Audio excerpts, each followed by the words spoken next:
саат 8:20 баштап күн чабыт. Саламатсыздарбы, Марал радиосунун угармандары, 24 ТВ телеканалынын көрүүчүлөрү жана биздин Facebook колдонуучулар. Эфирде күн чабыт программасы, аны мен Айжамал Толбай алып барам. Биз бүгүнкү чыгарылышта социалдык фонддун ишмердүүлүгү тууралуу кеп кылабыз. Тагыраагы пенсия чектөө, аны кайра эсептөө, деги пенсия төлөө жана анын ишин көзөмөлдөө багытында сиздердин суроолоруңузга жооп алып беребиз. Суроолорго жооп берүү үчүн бизде социалдык фонддун басма сөз кызматынын жетекчиси Жеңишбек Мукамбетов мырза конокто. Саламатсызбы, Жеңиш мырза? Саламатсыздарбы? Студиябызга кош келипсиз. Рахмат.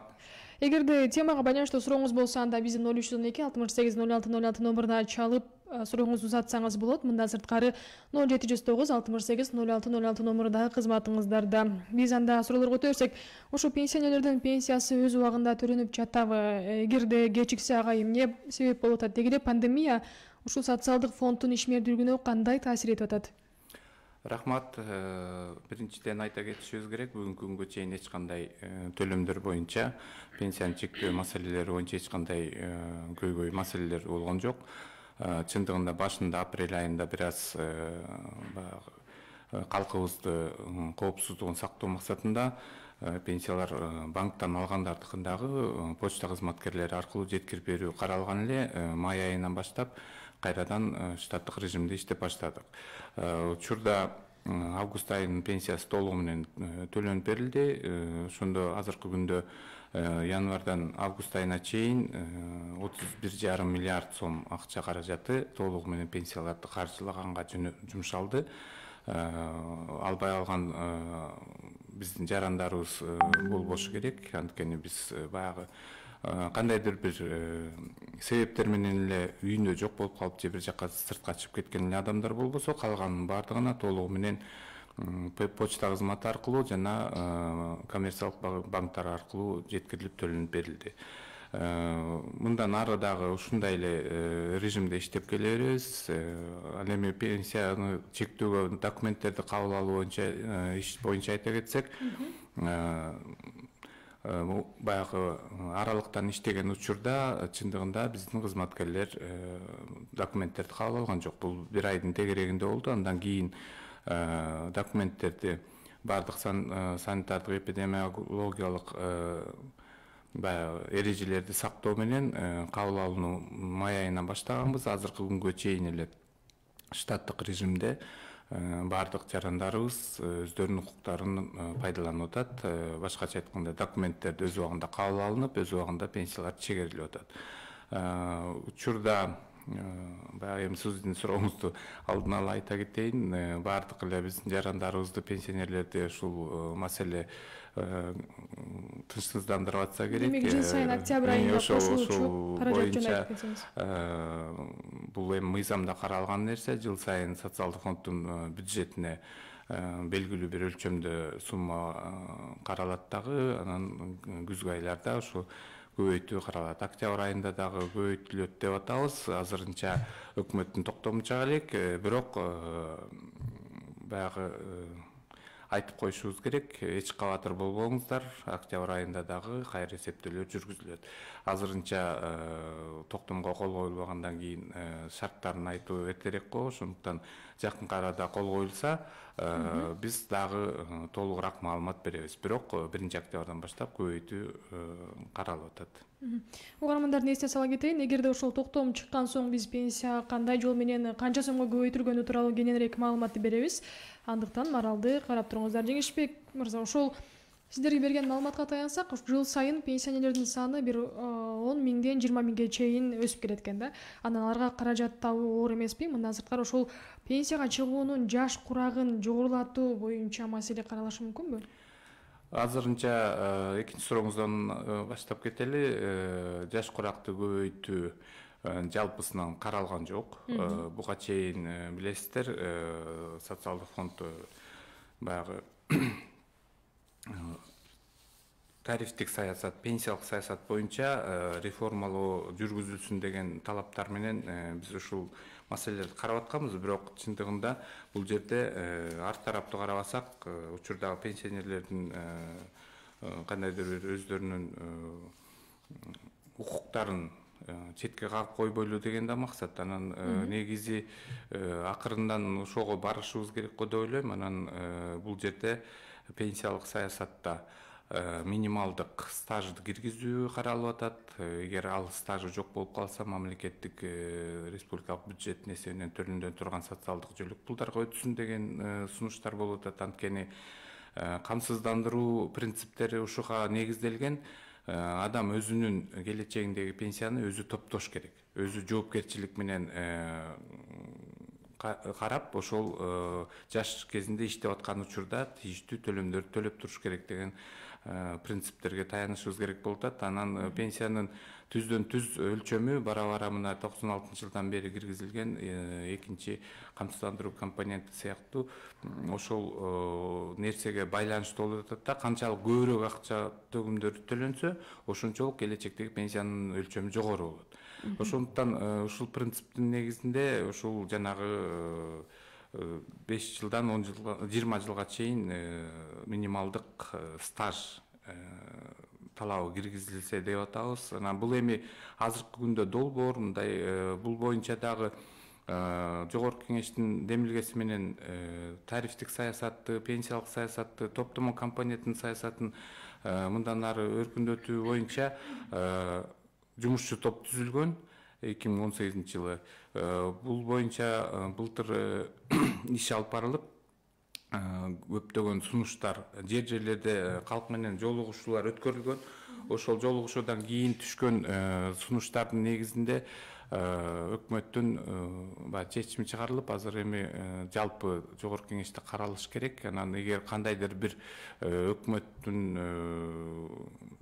мындай ишке барыш керек деген чечими чыкса, анан ошол негизинде анан тийиштүү мыйзамдарга өзгөртүүлөр киргизилиши керек. Азырынча ушундай иш болуп атат. Анан тарифтик саясатты дагы билесиздер, эми көпчүлүгү эле эмне үчүн азайтпайсыздар, төмөндөтсөңүздөр биз төлөйт болчубуз, ачыкка чыгат элек деген учурлар да болуп атат. Жана орто майда бизнестегилердики. Эми бул тарабын да карашыбыз керек. Анткени төмөндөтүүгө барсак, биздин социалдык фонддун бюджетине кандай таасирин тийгизет? Сиз айтып аткан эле жана топтомдор убагында түшөбү, азайып кетпейби? Анткени жыл сайын көбөйтүүгө 2,5 миллиарддан ашыгыраак сумма бөлүнүп атат да. Мына быйылкы жылда деле эгер бир 800 миллион тегерегинде, 700 миллион тегерегинде 3 айга көбөйтүүгө карасак, эмки жылы ал 4 эселенип бюджетке кошумча жүктөн болот да. Ошондуктан ушул маселелерди дагы карашыбыз керек. Анан негизинен алганда азыркы күндө эми жалпы жаш куракты көбөйтөрүү мыйзамдарга долбоорлор жок. Бизде кыска жарнамалык түрмөк бар, андан соң берүүбүздү улантабыз, бизден алыстабаңыз. Марал үналгысында жарнама. Марал үналгысында жарнама. Айбек? Жүрөгүмдө Кыргызстан. Журт намысын ким коргойт? Журтташтары кайда, ким ойлойт? Жүзүңдү арчы замандаш, жүрөлү алга кеч болбойт. Уурдатпай үмүт тилекти, убакыт саатты мүнөттү, убайсыз жаша замандаш, уул кызга арнап тилекти. Республика партиясы өзүнүн 10 жылдык тарыхында реалдуу программаларын сунуш кылууга жөндөмдүү партия экенин көрсөттү. Биз көтөргөн демилгелер жөн гана курулай сөз эмес, чынында иш жүзүнө аша турган терең аналитика, экономикалык эсептөөлөргө негизделген сунуштар экенин убакыт тастыктап келе жатат. Бир катар эл аралык жана өлкө ичинде иликтөөлөр көрсөткөндө Республика партиясы айткан убадаларын көбүн аткарган. Реалдуу программа жана аны ишке ашыруу Республика партиясын башка саясий уюмдардан айырмалып турат. Мирлан Жээнчуроев, Республика партиясынын лидери. Өзгөрүүлөр үчүн, республика үчүн. Республика саясий партиясынын шайлоо фондунан төлөндү. Каржылык маселелер боюнча айрым укуктуу өкүлү Туртаева. Ишиңиз илгери болсун. Илгерилетмек бизден болсун. Жарнама үчүн 0551 20 10 00. Кадырман угармандар, сиздер Марал радиосунда күн чагыт программасын угуп жатасыз. Бүгүн биз социалдык фонддун ишмердүүлүгү тагыраагы пенсия боюнча сүйлөшүп жатабыз. Эгерде сурооңуз болсо, бизге узатсаңыз болот. Жооп алып беребиз. Суроолорго жооп берүү үчүн бизде конокто социалдык фонддун басма сөз кызматынын жетекчиси Жеңишбек Мукамбетов мырза конокто. Жеңишбек мырза, айтсаңыз, ушул санарип технологиялар аралыктан иштөөгө социалдык фондко кандай жардамын берди? Деги эле бул жаатта социалдык фонддо кандай иштер аткарылып жатат санариптештирүү багытында? Рахмат. Бирден бир айта кетүүчү нерсе, азыркы күндө мына баягы учурдагы абалга байланыштуу ага чейин эле биз бул боюнча иш алып барып келгенбиз.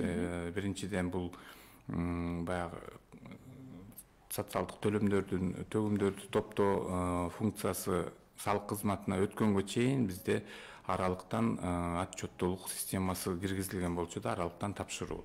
Бул электрондук отчеттуулук системасы кезекке турбастан социалдык фонддун башкармалыктарына келбестен эле интернет аркылуу тийиштүү бир программанын негизинде биздин баардык социалдык төлөмдөрдү төлөөчүлөр отчет берип келишкен.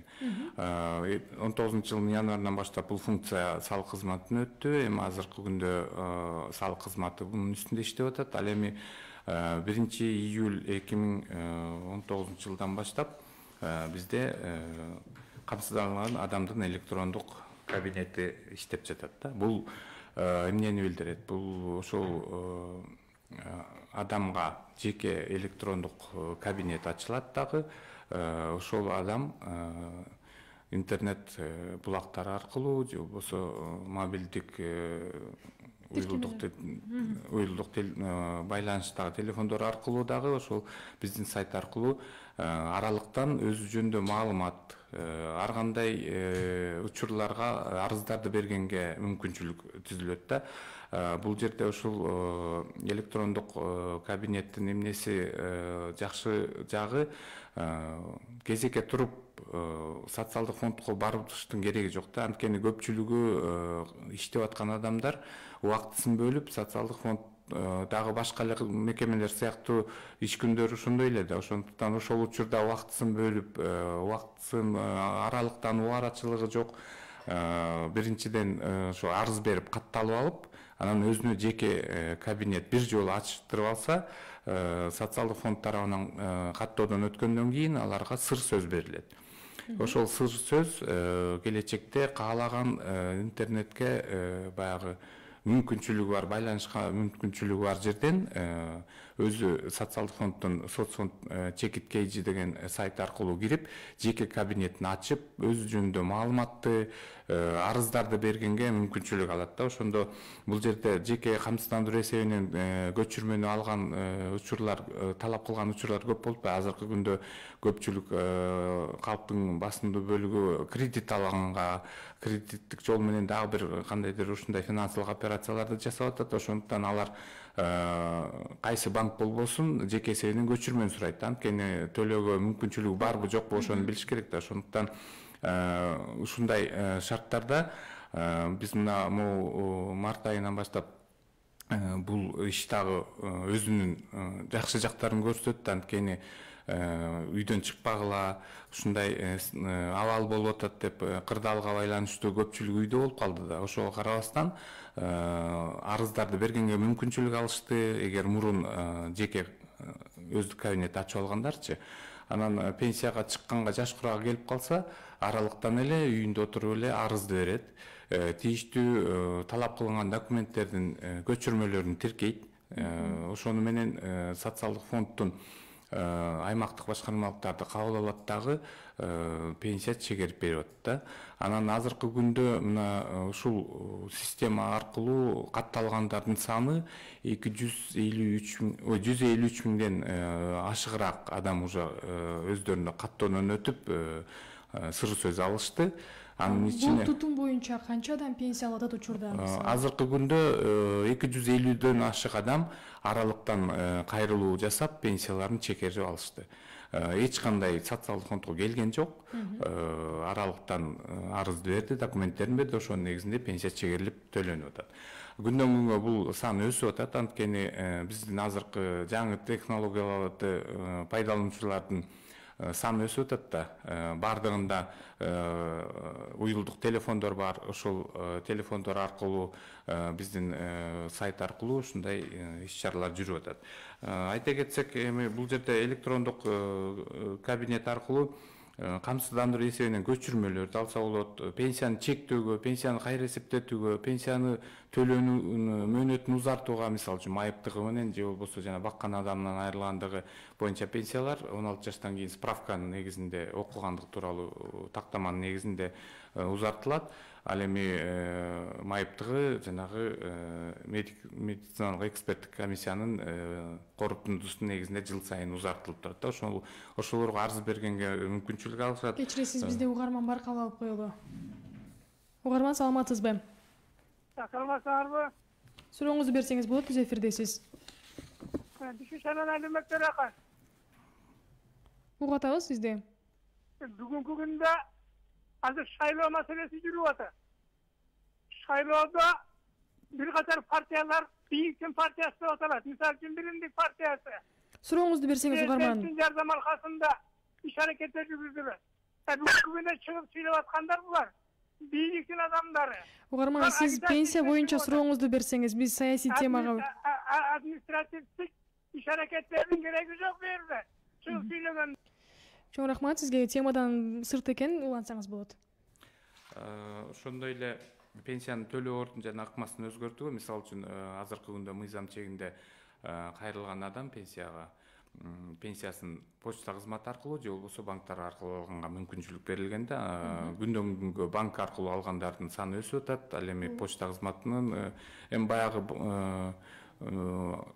ден соолугунун мүмкүнчүлүк чектелген адамдар, үйүнөн чыга албагандар, кары картаңдардыкын эми алардыкын банкта жеткирип бербейт негизинен. Келечекте алар дагы ошондой шарттарды карайлы деп атышат. Азырынча бул адамдардыкын почта кызматы үйүнө чейин жеткизип берип атат. Негизи эле айта кетиш керек, биздин жарандарыбыздын ушундай бир туура эмес кабыл алган учурлар болуп атат да. Почта кызматы ар бир жарандын пенсиясын үйүнө чейин жеткизип бергенге милдеттүү.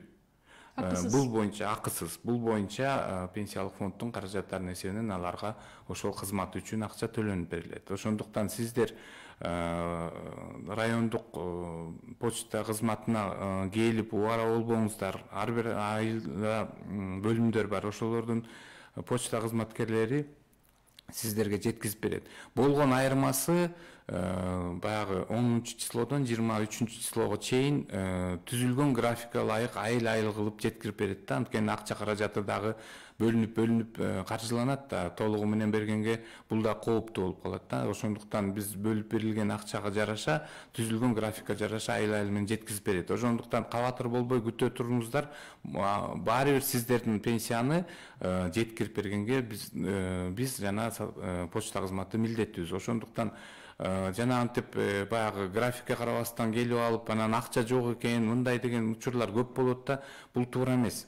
Ар бир айыл белгилүү бир күндө каржыланат. Ошол күнү сиздер үйдө болсоңуздар, үйүңүздөргө жеткизип берет. Анан келип алып кезек күтүп туруунун кажети жок да. Анан бул дагы туура эмес, кичине эме болуп атат. Анан ал эми банк кызматындагы аркылуу алып аткандардыкы, алардыкы жеке эсептерине же болбосо ведомстволор аркылуу жана карточкасына же ведомстволор аркылуу төлөнүп берилет. Анан мындан тышкары пенсия тууралуу маалымат алганга да мүмкүнчүлүк бар. Анткени көп учурда жанагындай субсидия алганга же болбосо дагы бир башка ооруканаларга, мекемелерге пенсиясы тууралуу маалымат керек болсо, өздөрү ошол жеке кабинет аркылуу алса болот. Башкаруу компаниясын алмаштырганга болот, жана топтомо компоненттин акча каражаттарын башкаруу компанияларына бергенге уруксат берилген да. Мисалы үчүн өзү каалоосу менен социалдык фонд эмес, башка башкаруучу компания ошол акча каражатын иштетип мага киреше алып келип берсин деп алып кетсеңиздер болот. Ошол учурларды дагы аралыктан тактаса болот да. Каалаган суроо боюнча арыз бергенге мүмкүнчүлүк бар. арыздоолорду. Ошол анан негизи азыркы күндө банктар менен дагы ушул жана санариптештөрдүн алкагында түндүк системасы аркылуу мекемелер аралык жанагындай тактамаларды бири-бирибизден алганга мүмкүнчүлүк түзүлүп атат. Азырынча эми көп эмес, бирок баягы мамлекеттик органдардан биз мисалы үчүн саламаттык сактоо министрлигинен болобу же болбосо жанагы эмгек жана социалдык өнүктүрүү министрлигине жөлөк пулдарды алабы албайбы деген маалыматтарды, окуп аткандыгы тууралуу маалыматты билим берүү министрлигинен биз ушул санариптик форматта алып атабыз. Бул да жакшы мүмкүнчүлүк болуп атат. Анткени барып кереги жок. Биз кайра текшергенде дагы убара болуп барбастан ушул гана окуйбу окубайбы, майыптыгы барбы жокпу деп ошолорду текшерип бергенге мүмкүнчүлүк түзүлүп атат. Демек, учурда пенсияга чыгууну каалагандар үчүн бир топ жеңилдеген турбайбы? Кыскача айткан кетсеңиз, кайсы документтер керектелет? 1 январь 2019 жылдан баштап жанагы электрондук жеке өздүк кабинет киргенге чейин мыйзамга өзгөртүү киргизилип, ошол учурда жеңилдетилди да. Мурда талап кылынган негизги документтерден сырткары кандайдыр бир тактоо иштери керек болсо, биз аны толугу менен ушул кайрылуучуга жүктөп койчубуз. Ал барып архивдик маалыматтарды болгон кайсы жерде иштесе ошол жака барганга туура келчү. Азыркы күндө андай жок. Негизги документ бул өздүгүн тастыктаган документ, паспорт же дагы башка документ, эмгек китепчеси жана азырынча айтып кетели, азырынча баягы архивдер толугу менен санарип форматка өткөнгө чейин 60 айдын айлыгы тууралуу 96 жылга чейинки маалыматтар. Бул негизги документтер. Андан сырткары пенсиянын түрүнө жараша талап кылынган учурда балдардын күбөлүктөрү керек болуп калат. Окугандыгы тууралуу, эгер күндүзгү бөлүмдө окуса, анан аскер кызматын тууралуу маалымат. Калган тактай турган учурлар, мисалы үчүн эмгек китепчесинде кандайдыр бир оңдоолор болуп калса же болбосо туура эмес жазылып калса, толук эмес маалымат болуп калса, мурдакы учурда архивдик маалыматтарды суратчу элек. Азыр болсо биз муну социалдык фонд өзүбүз аткарып атабыз. Аймактык башкармалыктар аркылуу сурам жөнөтүп, ошол жактан алганга мүмкүнчүлүк түзүлүп берилди. Бизде угарман сурап атат, айтсаңыз, банк аркылуу пенсия алгандар канча пайызды түзөт деп? Банк аркылуу алгандардын азыр 59% банк аркылуу алып атат. Ал эми 41% почта аркылуу алып атат. Мындан тышкары ошол пенсиялык фонддун эсебинен ипотекага үй алса болору айтылган өткөн жылы. Айтсаңыз, бул багытта канча жаран каражат ала алды? Дегенде каражат жетиштүүбү? Бул жаңы эле киргизилген өзгөртүү, ошондуктан азыркы күндө аз эле бир 4-5 адам алды. Бирок бул эмне себептен? Анткени бул иш жаңы башталып аткандыктан ипотекалык каржылоого баягы биринчи банктык талап бар эмеспи? Биринчи төлөмдү төлөгөнгө ошол эсептеп көрсөк, бир 10% ошол үй турак жайдын баасынын 10%-на 50 миңдей жогорураак каражат керек экен. Ошол суммадан жогору топтомо фондунда акча каражаты бар болсо 50 миңден өйдө.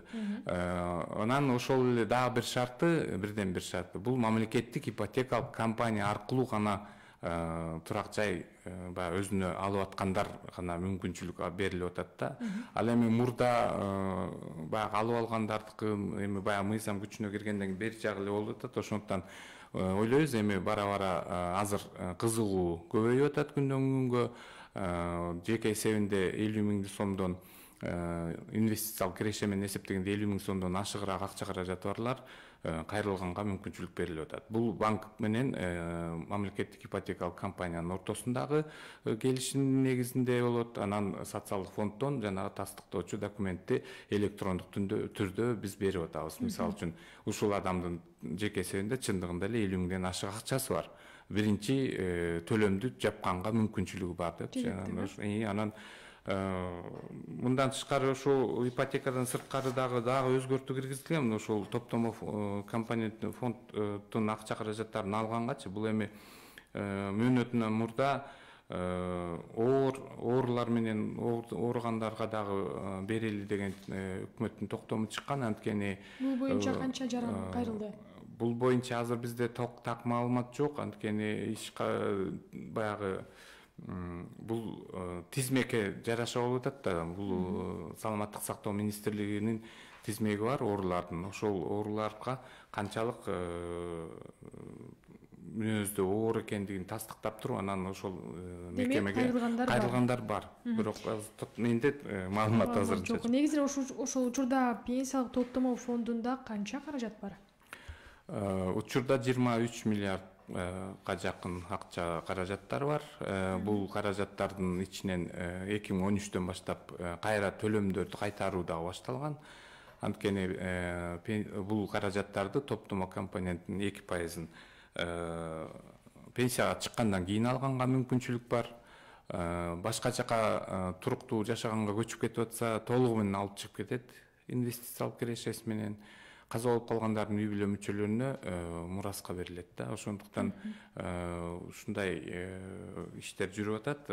Бул акча каражаттары жөн эле турбастан мамлекеттик баалуу кагаздарга,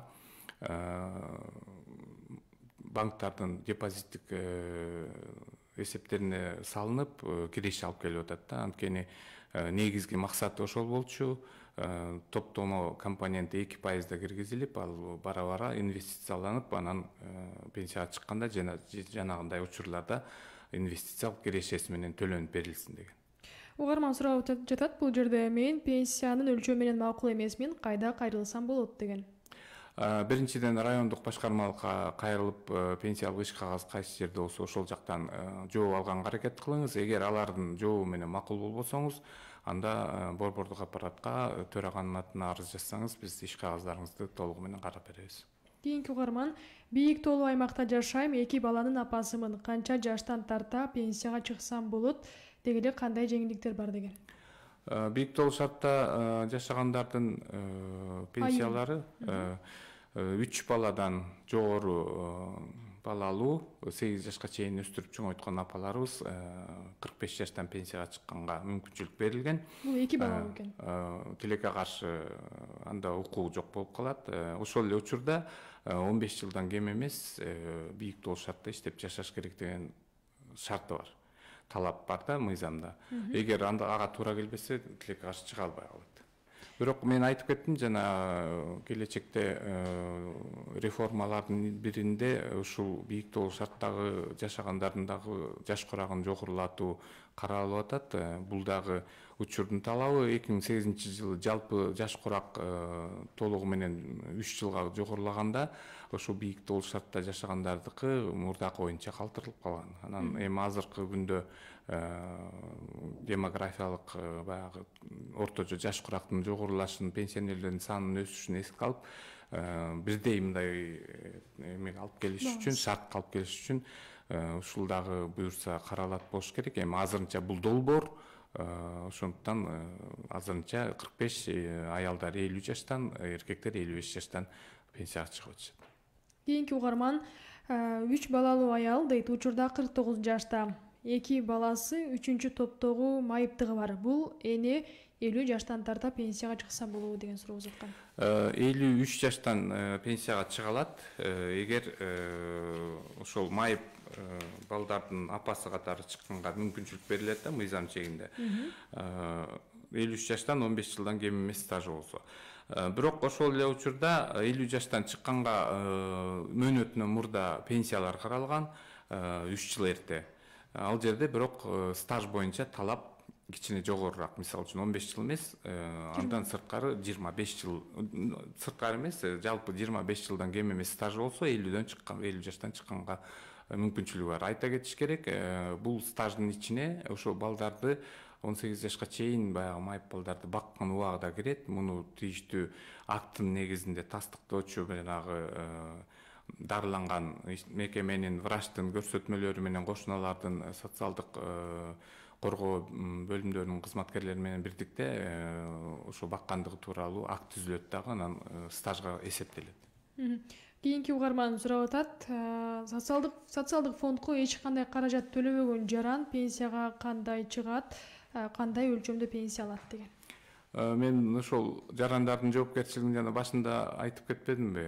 Эгер социалдык төлөмдөрдү төлөбөй, социалдык системага, пенсия менен камсыздоо системаларына катышпаган адамдар тилекке каршы келечекте пенсия менен камсыз болбой калат. Бул жөлөк пул алат, социалдык жөлөк пул курагы боюнча 65-ке чыккан эркектер жана 60 жашка чыккан аялдар алат. Анын өлчөмү азыркы күндө менин билишимче 1000 сом болуш керек.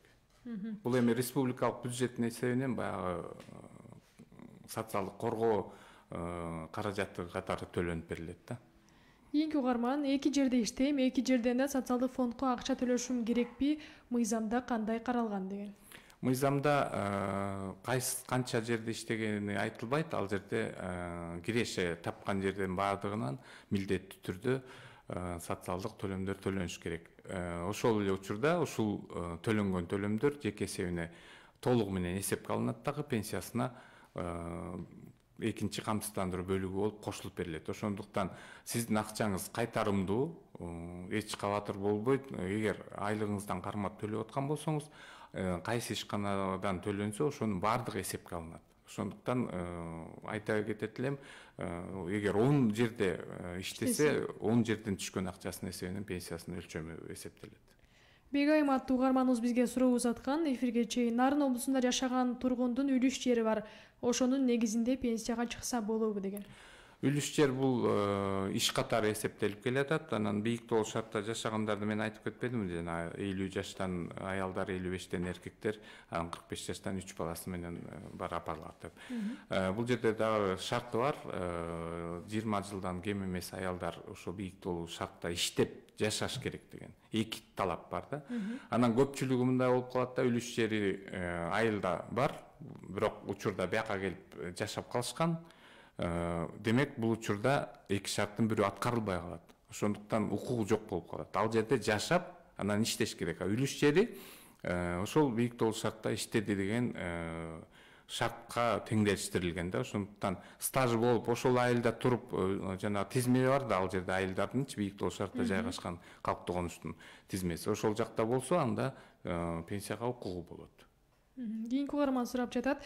Жумуш берүүчүлөр маянанын 17% социалдык фондко төлөйбүз. Анын пайыздык төлөмүн азайтуу боюнча реформа болобу? Анткени көпчүлүк маянаны ачык көрсөтпөйт дейт. Жана башында айтып кеткен ошо реформалардын бир багыты ошо тарифтик саясат болчу. Эми аны кандай чечим кабыл алынат? Азырынча сунуштар болду.